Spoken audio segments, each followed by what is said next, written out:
Our viewers, welcome to the Agro Times. We are still at God's Will Mixed Farm in Ibugodi village, Baitambogwe sub-county, Mayuge district. Still with our friend, an agriculturalist practitioner, Aaron. So here we are at his poultry unit. We are going to take you through what he's doing under poultry production. And I request you please to attentively listen, learn, relearn, and enjoy the session. So let me allow him introduce himself to you. Then we start off with the poultry. Thank you so very much for listening. Yeah, well, I am Mesgwa Al, CEO of God's Will Mixed Farm, located in Bugodi Village, Baitambogwe Sub-County, Eastern Uganda. Thank you. Okay, to our viewers, we take this honor to welcome you to the poultry unit. Again, this is another episode about poultry production or keeping of birds, of which most of us think to invest in some money. So here we are at God's Will Mixed Farm. Here we are looking at the poultry. How can you look after birds and get money from them? So here we are, Aaron. I think, Oliver, you can come closer. And we have the session started. So Aaron, this is going to be a different one. It is an interactive session. So I will take you through. So you are going to take us through how you have done this and how you have been able to manage this. So can you please take us through which breed or type of birds are you keeping? Because I'm seeing a variety of colors. Which birds are these? Yeah, thank you. These are locally, these are purely Local breeds. Local breeds. Nkokonso gadele. I'm seeing. So, what do you feel these birds on? These birds are fed on vegetables, maize bran, and sometimes we give them brewery waste, oba chebeta, echikanja, okuva ku Nairobi breweries. So, as we have heard, these are purely local birds that you are having today in our poultry enterprise. He feeds them on maize bran. I think all of us can access maize bran. They also give them the brewery waste from the Nile breweries to supplement their feeding. Then another thing, why did you think about local birds? Because these days people keep broilers, layers, broilers, those improved birds. Why did you think about keeping the local birds? One of the major reasons is why some other people keep the exotic breeds. Yes. It's because they want quick outcomes. But for me, my purpose is to learn. Yes. In addition to learning, we need this manure to be put in our coffee and banana plantations, even on our vegetables. Okay, so to our viewers, please, these are local birds you are keeping, but the procedures and the management practices are the same like for exotic. So I will take you through some of the management practices that we do in poultry management. As we have seen, they are doing well. I'm seeing some eggs there in the laying nests. Our viewers, these are what we call the laying nests. These are places where our birds lay eggs. These are their maternity wards. These are the maternity wards where the birds keep laying their eggs. I think you can be able to see them. So we also encourage you to have the same. Please replicate whatever you are seeing or whatever it is being taught. Please make sure you plan to have it in a place. So this is so wonderful. Thank you so much for the initiative, Aaron. We are so grateful because we are seeing practical things. Even what people think impossible, it is now possible before us today. So I'm taking you through the management practices. Like I told you, for any enterprise really with the animal, you must have the things that I talked about in the episode of goats. So number one, these are the requirements that we need to have an enterprise of poultry or keeping birds. We need a standard poultry house or the poultry unit. It is this structure. Ekiyumba kirina obaawo well ventilated where there is in and outflow of air or gases. Then another one, we have the breed. Aaron is keeping the local breeds, the indigenous, Inkoponsoga.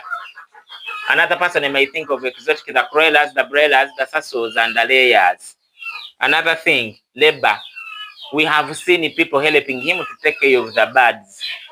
Those who bring in water here, because it's not always available, but they bring in water, they turn the hussicks, they collect the eggs, they vaccinate the animals. So we have house like treatment. How often do you treat these birds? Or do you vaccinate them?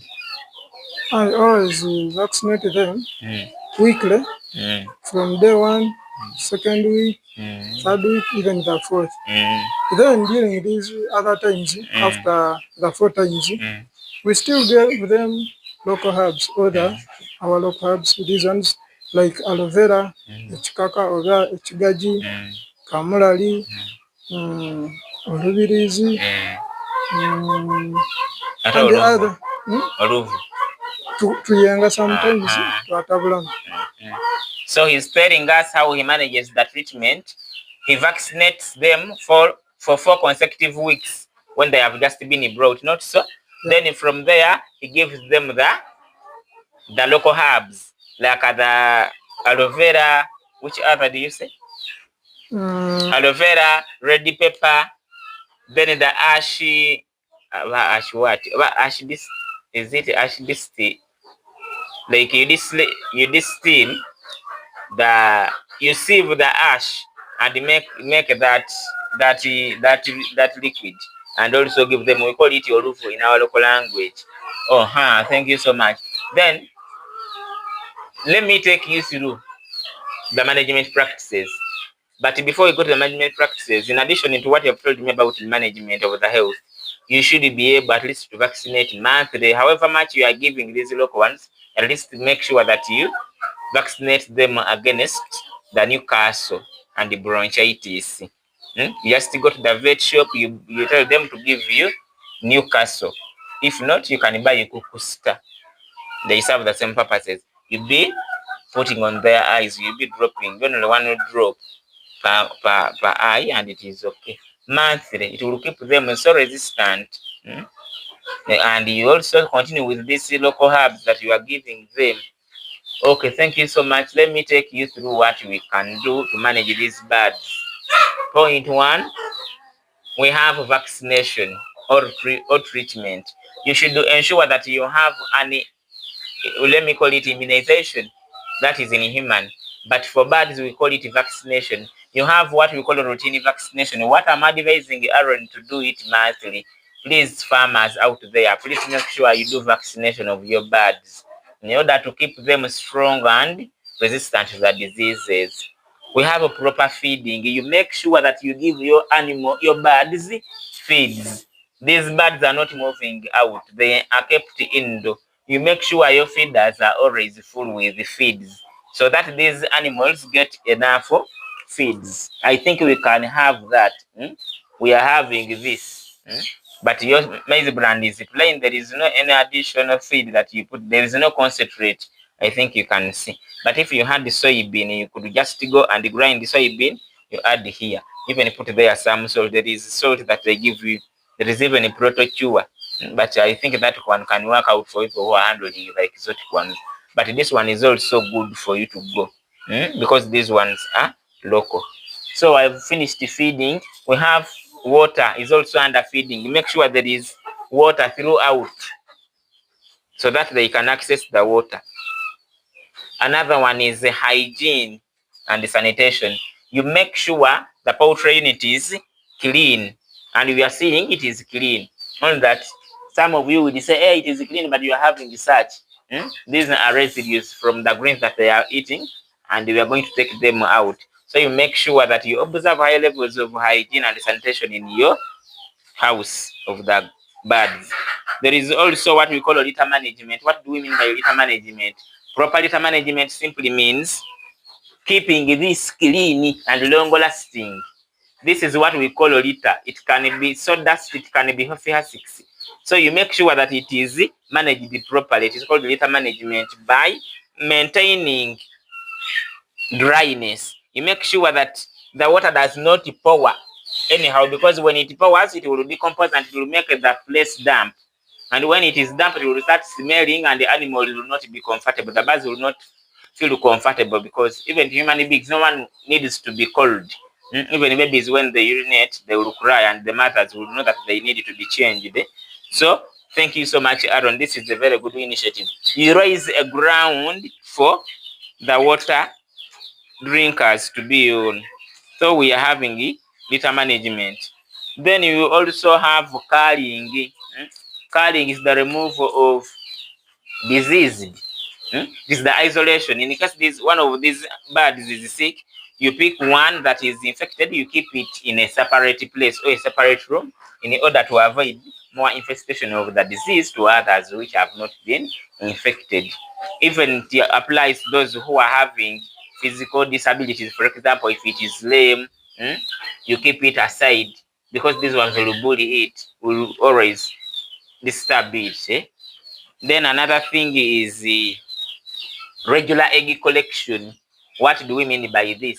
As a farmer who is having birds that are laying, like Aaron is having his, you make sure that you always collect the eggs. You take them and keep them somewhere, simply because if you leave them, these birds might be tempted to start egg eating, or that habit of the vice, what we call that bad character of eating the eggs.